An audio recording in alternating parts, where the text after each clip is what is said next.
आज मैं प्यारे बच्चों आप लोगों को रसखान कवि का सवैया पढ़ाने वाली हूँ, जिसमें रसखान कवि के बारे में मैं कुछ आप लोगों को पहले बताना चाहती हूँ। रसखान कवि एक मुसलमान कवि थे जिनका नाम सैयद इब्राहिम था।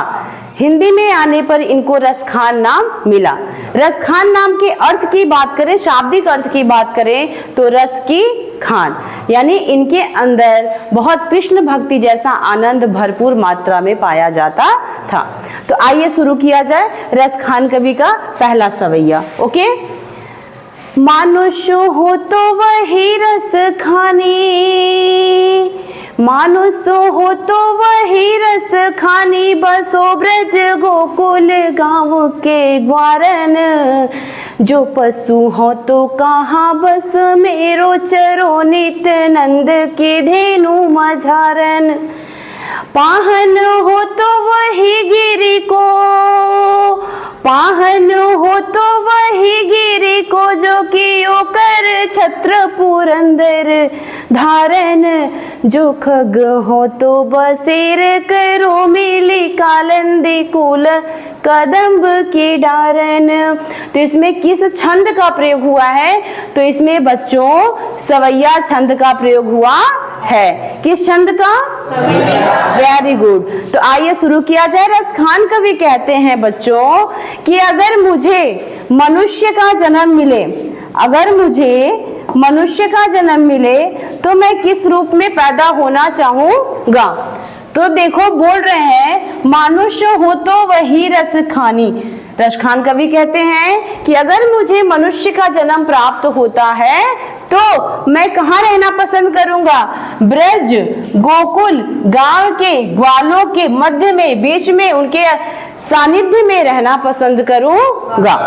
आगे की पंक्ति में रसखान कवि कहते हैं कि जो पशु हो तो कहाँ बस मेरो, अगर मुझे पशु का जन्म मिलता है तो ये मेरे बस में नहीं है, मगर पशु जन्म के रूप में मैं कहाँ जन्म लेना चाहूंगा, कहाँ रहना चाहूंगा? चरौनी नंद की धेनु मझारन, मैं नंद बाबा, नंद मतलब कृष्ण जी के पिताजी का नाम नंद बाबा। ओके, तो नंद बाबा के गायों के बीच में मैं चरना पसंद करूंगा। आगे की पंक्तियों में कहते हैं पाहन हो तो वही गिरी को, अगर मुझे पत्थर का जन्म मिलता है तो पाहन मीन्स क्या होता है बच्चों? पत्थर। अगर मुझे पत्थर का जन्म मिलता है तो जो कियो हरि छत्र पुरंदर धारण, तो जो श्री कृष्ण ने अपनी कनिष्ठिका पे इंद्र से बचाने के लिए, पुरंदर मीन्स क्या होता है? इंद्र, पुरंदर मीन्स इंद्र, इंद्र से बचाने के लिए अपनी कनिष्ठिका पे गोवर्धन पर्वत धारण किया था, मैं उसी पर्वत का पत्थर बनूं।